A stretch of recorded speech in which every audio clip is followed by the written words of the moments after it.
कटोगे तो कटोगे। क्या बांग्लादेश भी अब पाकिस्तान के रास्ते पे चल पड़ा है? ये सवाल इसलिए उठना शुरू हुआ क्योंकि जब इस युवक को 1000 भीड़ ने पहले पीटा, उसके बाद जिंदा पेड़ पे जला दिया गया।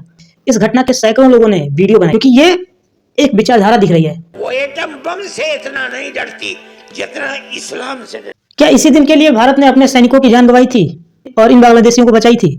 यही बांग्लादेशी जब पाकिस्तानी इनको मार रहे थे तो भारत की शरण ली और भारत की इंदिरा गांधी सरकार ने इनको खाना खिलाया था।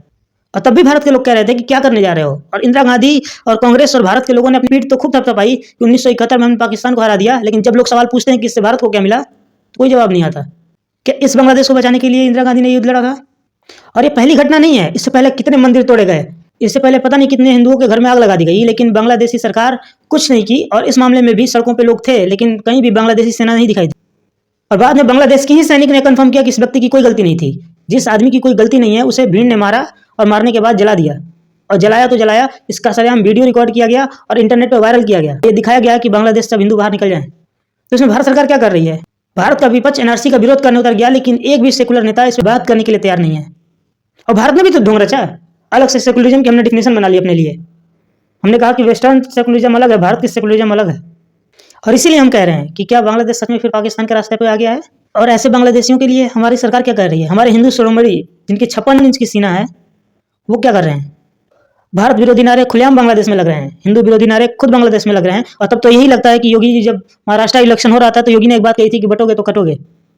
उस समय हम भी सोच रहे थे कि ये लाइन तो नहीं बोलनी चाहिए थी, लेकिन बांग्लादेश में जो हुआ ये बता रहा है कि यही लाइन भारत में चलनी चाहिए और यही सच्चाई है। बटोगे तो कटोगे। बांग्लादेश में जब इस युवा को जलाया गया तो इसे नहीं पूछा गया कि तुम चमार हो कि डोम हो कि पंडित हो कि बनिया हो कि राजपूत हो कि मल्लाह हो। बस इतना काफी था इनके लिए कि तुम हिंदू हो। और ये बांग्लादेशी बिल्कुल नहीं मानते कि 1971 में भारत ने इनको आज़ाद कराई थी। वो छोड़ो, ये बांग्लादेशी तो इस आज़ादी का जो नेता था उनको नहीं छोड़ा। उनकी बेटी को मौत की सजा हुई है, एंजॉय कर रहे थे।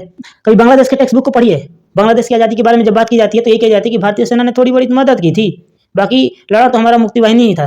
और हम भारत में बैठ करके चिल्लाते रहते हैं कि 1971 में हमने अमेरिका के साथ ये कर दिया, पाकिस्तान के साथ ये कर दिया, लेकिन भारत के साथ आपने क्या किया एक बार सोचना। इन बांग्लादेशियों के लिए क्या भारतीय सेना लड़ने गई थी पाकिस्तान से? या 1971 का जंग केवल ये इंदिरा गांधी की जिद थी? आज हर भारतीय पूछ रहा है कि 1971 में हम क्यों लड़ने गए थे इस बांग्लादेश के लिए।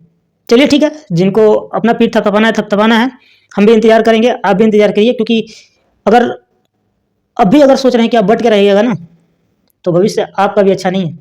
और योगी जी ने सही कहा था, बटोगे तो कटोगे।